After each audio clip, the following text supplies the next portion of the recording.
Anda kembali menyaksikan laporan 8 petang. Pemirsa, pemimpin redaksi Garuda TV, Eli Husin, ini berkesempatan melakukan wawancara eksklusif bersama Kepala Komunikasi Kepresidenan Hasan Nasbi mengenai kegiatan retret kepala daerah di Komplek Akademi Militer Magelang, Jawa Tengah. Hasan Nasbi menjadi salah satu pemateri di retret Akmil Magelang.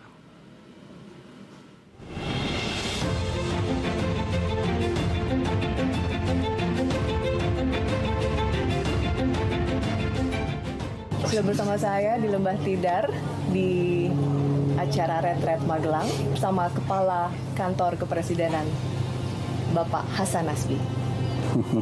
Chief, ya, terima kasih sudah bergabung sama-sama sama Garuda TV. Ya. Chief, ini pasti hari ini ikutan Retret Magelang memberikan materi juga kan?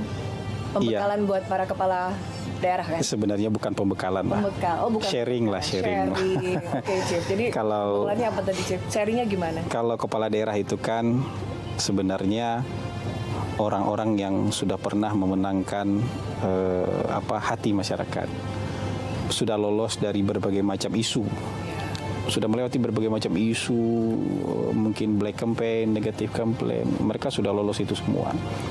Jadi kalau kita memberikan materi soal komunikasi kayaknya kayak ngajarin bebek berenang. Mereka sudah lulus lah. Dan mereka lulus. Iya, sudah lulus lah. Mungkin kita tadi sharing soal tantangan komunikasi pemerintah.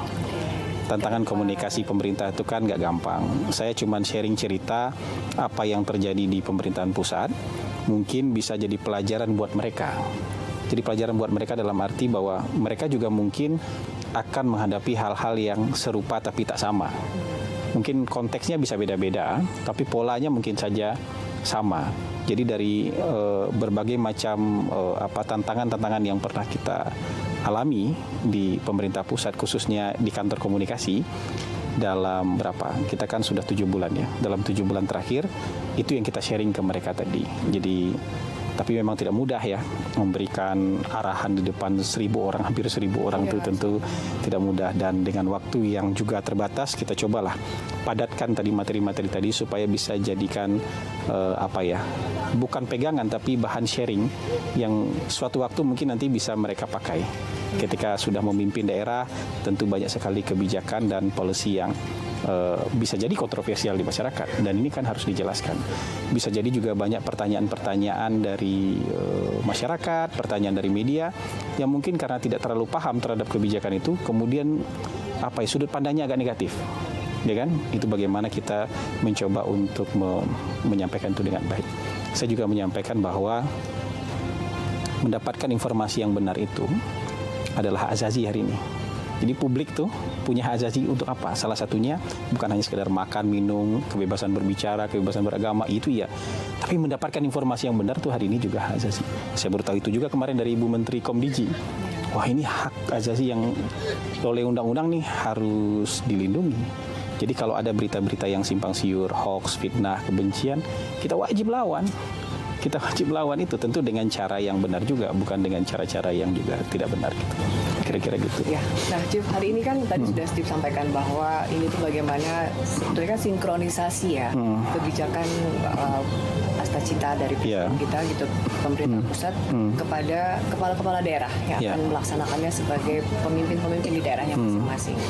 Itu gimana, Chief? Menjelaskan bahwa sinkronisasi itu detailnya seperti apa? Jadi kita itu kan bertingkat nih. Kita hidup tuh pasti punya tujuan. Kita pribadi-pribadi ini punya tujuan. Tapi kalau kita sudah masuk dalam sebuah institusi, maka tujuan pribadi kita tidak bisa mengalahkan tujuan-tujuan dan kepentingan institusi. Tapi institusi yang banyak di negara ini, ada 48 kementerian, ada sekian puluh lembaga, ada sekian ratus pemerintah daerah. Mereka pasti punya kepentingan dan tujuan masing-masing, tapi tujuan dan kepentingan masing-masing ini tidak boleh keluar dari tujuan bersama kita sebagai sebuah bangsa. Kita punya tujuan bernegara, tujuan sebagai bangsa. Jadi apapun yang kita lakukan di bawah tidak boleh keluar dari tujuan kita bernegara. Yang 4 itu yang ada dalam pembukaan undang-undang itu. Tujuan bernegara kita adalah melindungi segenap tumpah darah Indonesia, memberikan rasa aman, memajukan kesejahteraan umum itu artinya kemakmuran. Jadi kalau ada hal-hal yang dilakukan oleh institusi-institusi bukan dalam rangka memakmurkan bangsa Indonesia, itu harus segera dikoreksi, mencerdaskan kehidupan bangsa. Jadi kalau ada hal-hal yang misalnya mengganggu tujuan kita untuk menjadi bangsa yang cerdas dan berkualitas, kita harus segera koreksi. Kemudian ikut serta dalam ketertiban dunia berdasarkan perdamaian abadi, dan kita juga harus ikut serta dalam perdamaian dunia. Nggak boleh ikut-ikut ngompor-ngomporin perang sini, perang itu, terlibat dalam konflik, nggak. Kalaupun kita terlibat dalam keadaan-keadaan konflik itu adalah sebagai juru damai. Terima kasih Kepala Kantor Komunikasi Kepresidenan, Bapak Hasan Nasbi sudah berkomunikasi bersama kami. Sama-sama. Program Garuda.